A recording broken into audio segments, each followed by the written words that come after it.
Cukup, kalian tidak punya hak untuk memaksa saya mundur. Saya dipilih oleh rakyat. Saya punya program-program besar untuk desa ini. Saya tahu apa yang terbaik. Kami tidak percaya padamu. Kami yang memilih, kami juga bisa menurunkanmu. Di kaki bukit yang rimbun, terhampar Desa Harmoni. Sebuah tempat yang dulunya damai, dengan seorang pemimpin yang begitu dekat di hati setiap warganya. Tapi sekarang berbanding terbalik.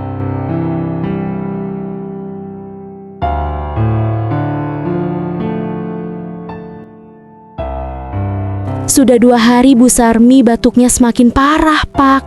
Persediaan obatnya hampir habis. Saya harus bagaimana? Kita coba lagi besok, Nak. Pak Kepala Desa Agus sekarang sibuk sekali.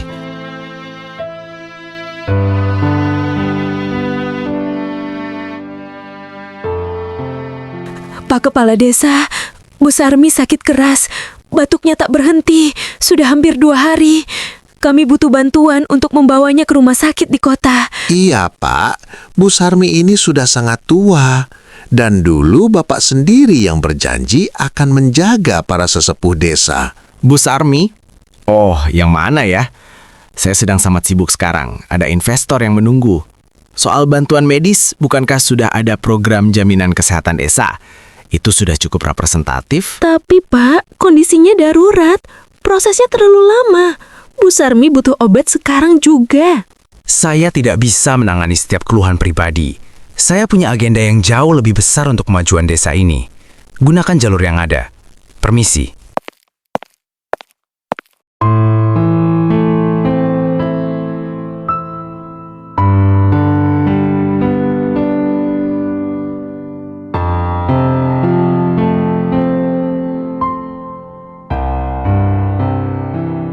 Nenek, Kepala Desa Agus dia menolak. Dia bahkan seperti tidak ingat, Nenek. Dia bilang kami harus pakai jalur resmi, tapi Nenek tidak punya waktu lagi. Tidak apa-apa, Nak. Jangan bersedih. Mungkin memang bukan rezeki kita. Kepala Desa Agus memang sudah jauh berubah. Dulu ia tidak begini. Tapi Nenek semakin lemah. Nafas Nenek, dokter bilang Nenek butuh obat khusus yang mahal dan harus dibawa ke kota. Kita tidak punya apa-apa lagi. Maafkan kami, Rina. Kami tetangga juga sudah berusaha, tapi kami juga terbatas. Kalau bukan dari desa, entah siapa lagi yang bisa membantu. Rina, jangan membebani tetangga. Nenek sudah tua. Tidak, Nek. Nenek tidak boleh menyerah. Rina tidak akan menyerah. Rina akan cari cara lain. Rina akan pergi sendiri ke kantor desa lagi. Rina akan berteriak sampai dia dengar. Sudah cukup, Nah. Jangan paksa dirimu. Pak Kepala Desa Agus sekarang punya banyak pengawal. Kamu akan diusir. Jadi harus bagaimana, Pak Karta? Menunggu Nenek. Dia kan sudah berjanji dulu. Dulu dia selalu datang menjenguk Nenek, membawakan obat. Sekarang kenapa dia lupa? Agus, dia memang sudah jauh dari jalan yang dulu. Nenek kuat ya. Obatnya, Rina sudah berusaha keras, Nek. Sebentar lagi pasti ada. Rina, cucuku, kamu anak yang baik. Jangan sedih jika Nenek. Jangan salahkan Agus, Nak. Dia hanya lupa jalan pulang. Jangan bicara begitu, Nek. Nenek pasti sembuh. Jangan tinggalkan Rina. Rina janji akan selalu menjaga Nenek. Rina akan selalu di sini. Nenek. Jangan bercanda, Nek. Bangun, Nenek. Innalillahi. Bu Sarmi. Bu Sarmi meninggal karena tak kunjung ada bantuan. Sementara itu, Pak Kepala Desa malah liburan bersama istrinya. Ah, Mas Agus, liburan seperti ini baru namanya hidup. Desa itu penuh masalah. Selalu saja ada warga yang mengeluh, menguras tenaga dan pikiran. Tentu saja sayang, desa itu hanyalah formalitas, sekedar panggung untuk melangkah lebih jauh. Pembangunan fasilitas mewah seperti ini yang penting untuk jaringan kita. Urusan warga, mereka bisa menunggu. Benar. Lagi pula, mereka kan ada program kesehatan desa. Bukan urusan kita lagi menangani satu persatu, ya kan? Persis, mereka terlalu manja. Bu Sarmi itu kan sudah sangat tua, penyakitnya juga sudah kronis. Itu sudah takdir. Mau bagaimana lagi? Warga memang terlalu mendramatisir hal-hal kecil. Tahu sayang, rakyat itu gampang sekali diatur. Cukup beri mereka sedikit janji manis atau proyek mercusuar yang megah, mereka langsung terbuai. Kecil hati mereka, bodoh dan mudah dipengaruhi. Tentu saja, Mas. Itulah kenapa kamu yang punya visi dan mereka tidak. Persis. Mereka hanya tahu mengeluh, tidak pernah tahu bagaimana caranya berpikir besar untuk kemajuan. Aku harus fokus pada hal-hal yang lebih penting untuk masa depanku, bukan terjebak dalam masalah remeh-temeh yang tak ada habis-habisnya itu.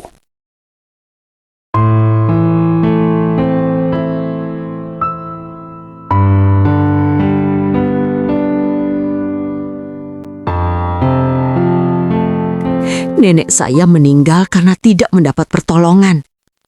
Kepala desa kita, dia sedang menikmati liburannya. Dia melupakan janjinya. Dia melupakan Nenek Sarmi. Dia lupa siapa kita. Betul, seorang pemimpin tidak boleh seperti ini. Dia sudah menganggap kita hanya batu loncatan. Dia menyebut kita bodoh. Dia tidak pantas memimpin lagi. Dia harus mundur. Kita tidak bisa lagi menaruh harapan padanya. Jika dia tidak peduli pada nyawa warganya, untuk apa dia ada? Kita harus menuntut Kepala Desa Agus untuk mengundurkan diri sekarang juga. Benar, kalau dia punya hati nurani, dia pasti akan mundur. Mundur sekarang, Agus. Agus tidak punya tempat lagi di Desa Harmoni ini. Dia sudah mengkhianati kepercayaan kita semua.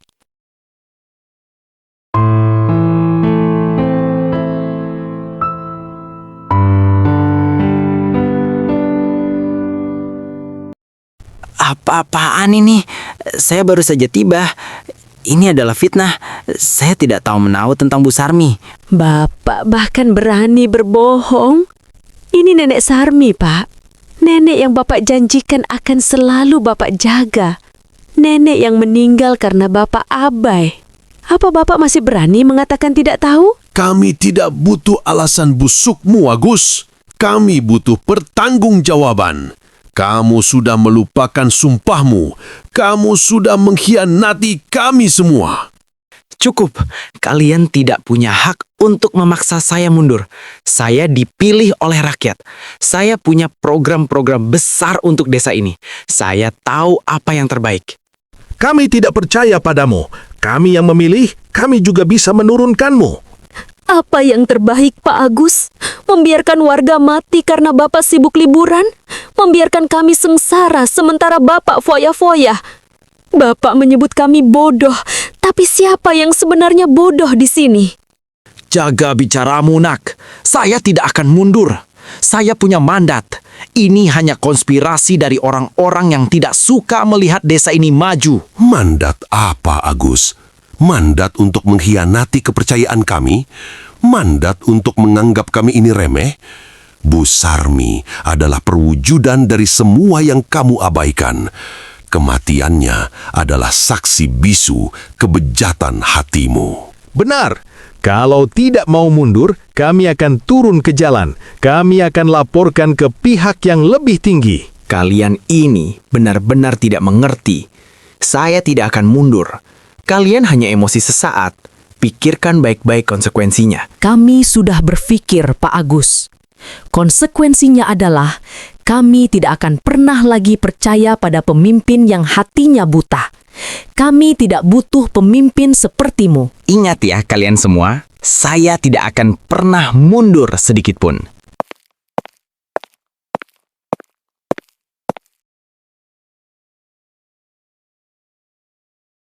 Sudahlah, Mas. Jangan terlalu dipikirkan. Mereka itu kan cuma rakyat kecil. Emosi sesaat saja. Besok lusa juga lupa. Justru itu yang membuatku kesal. Mereka berani-beraninya menuntutku mundur. Aku ini siapa? Kepala desa, mandat dari rakyat, tahu? Mereka itu cuma sekumpulan orang bodoh yang mudah dihasut. Tepat sekali. Lagi pula, apa gunanya mundur? Semua proyek besar kita, investasi yang sudah kita tanam, mau dilepas begitu saja. Itu konyol. Tentu saja tidak. Aku tidak akan menyerah begitu saja. Ini semua hanya drama murahan. Kematian Bu Sarmi itu kan memang sudah takdirnya, bukan salahku. Nah itu dia. Kamu kan sudah bekerja keras untuk desa ini. Membangun taman megah, mendatangkan investor. Mereka saja yang tidak tahu terima kasih. Besok, kasih saja sedikit uang atau janji manis. Mereka pasti akan bungkam. Betul juga. Mereka memang harus diajari siapa yang memegang kendali. Aku tidak akan mundur, tidak akan pernah. Ini semua akan segera berlalu, dan aku akan tunjukkan siapa Agus yang sebenarnya. Tentu saja sayang, kamu jauh lebih cerdas dari mereka. Malam harinya hujan turun sangat deras. Rumah Pak Kepala Desa tertimpa pohon besar. Mas, rumah kita hancur luluh tertimpa pohon itu. Semuanya habis. Bukan hanya itu. Aku tidak lagi kepala desa. Mereka memilih pemimpin baru. Semua yang kubanggakan, semua yang kukejar, hilang sekejap mata. Aku tahu sayang. Aku minta maaf. Aku yang dulu selalu mendukungmu untuk tidak peduli. Aku yang selalu bilang warga itu bodoh. Aku salah, Mas. Aku salah besar. Bukan hanya kamu. Aku yang paling bersalah. Aku yang melupakan janji-janjiku. Aku yang menertawakan penderitaan mereka. Bahkan kematian Bu Sarmi. Semua ini hukuman. Hukuman karena aku lupa pada mereka yang seharusnya kulayani. Ini untuk Bapak dan Ibu dari warga desa. Mereka menitip salam agar Bapak cepat pulih. Rina, kenapa kau datang? Setelah semua yang kulakukan, setelah Bu Sarmi, aku tidak pantas menerima ini. Nenek pernah bilang, jangan salahkan Agus. Dia hanya lupa jalan pulang. Nenek percaya Bapak akan ingat kembali siapa Bapak yang dulu. Mungkin ini adalah jalan pulang Bapak. Jalan yang mengajarkan arti sebenarnya. Nenekmu, dia selalu begitu baik, bahkan sampai akhir. Maafkan aku, Rina. Maafkan aku atas segalanya. Aku sangat menyesal. Aku akan mengingat ini seumur hidupku. Yang penting Bapak sudah sadar, Desa Harmoni butuh hati seperti Bapak yang dulu. Semoga Bapak bisa menemukan kembali ketenangan dan keikhlasan. Harga dari melupakan rakyat adalah terlalu mahal. Sebuah jabatan bisa hilang, namun harga sebuah nyawa dan kepercayaan tak akan pernah bisa dibeli kembali.